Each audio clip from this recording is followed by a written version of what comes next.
The U.S. Senate narrowly defeated a Republican-led bill aiming to ban transgender women from participating in women's sports, highlighting a deep societal divide on a complex and increasingly politicized issue.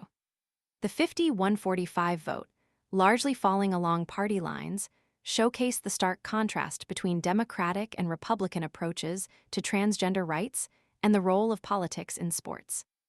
This legislative battle underscores a broader cultural war, fueled by differing interpretations of fairness, inclusion, and the very definition of womanhood in athletics.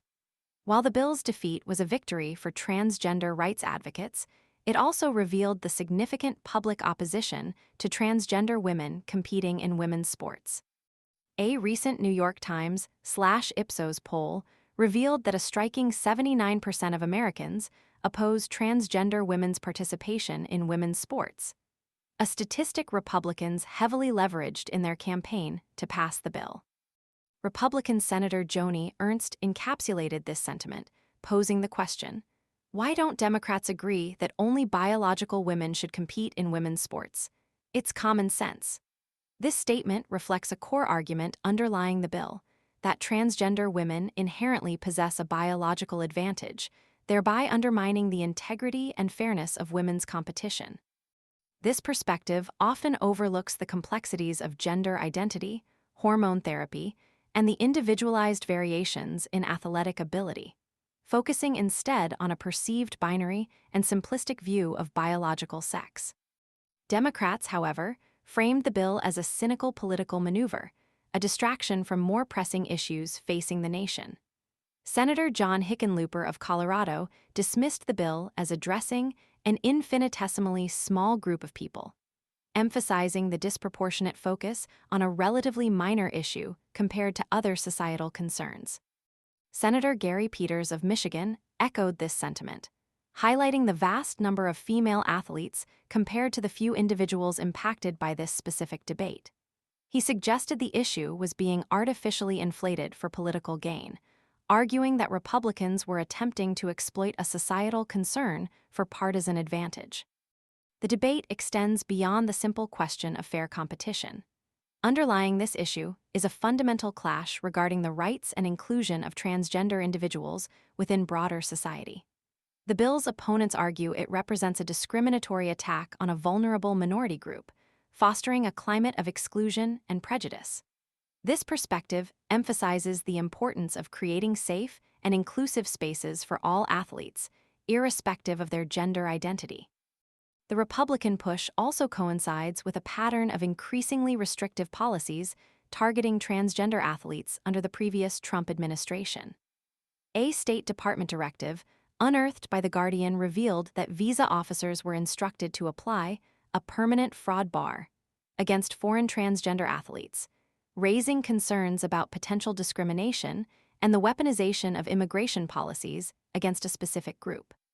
Further emphasizing this trend, Donald Trump explicitly directed Homeland Security to deny visas to men attempting to fraudulently enter the United States while identifying themselves as women athletes during the 2028 Olympics.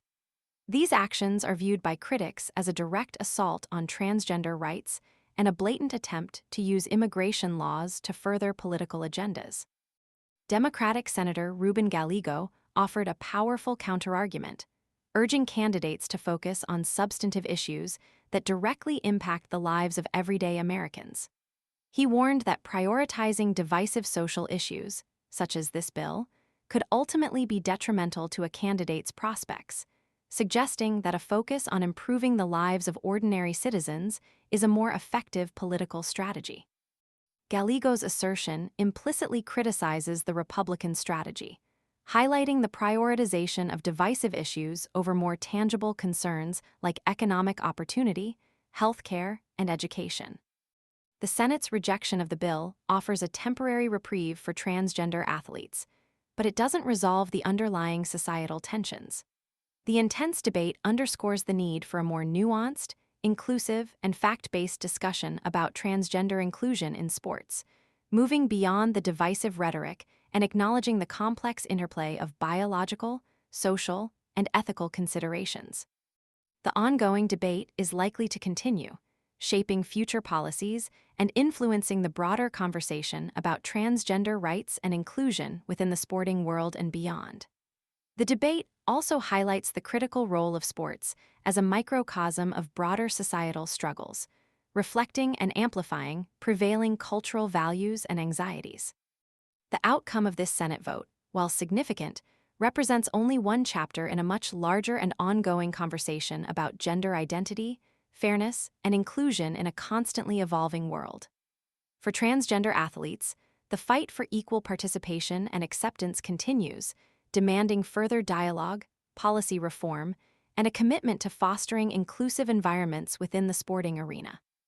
The ongoing debate will undoubtedly shape not only the landscape of women's sports, but also the broader discussion about the rights and inclusion of transgender individuals within society as a whole. The deeper implications extend far beyond the playing field, highlighting the intersection of politics, sports, and societal values in a time of rapid social and political change.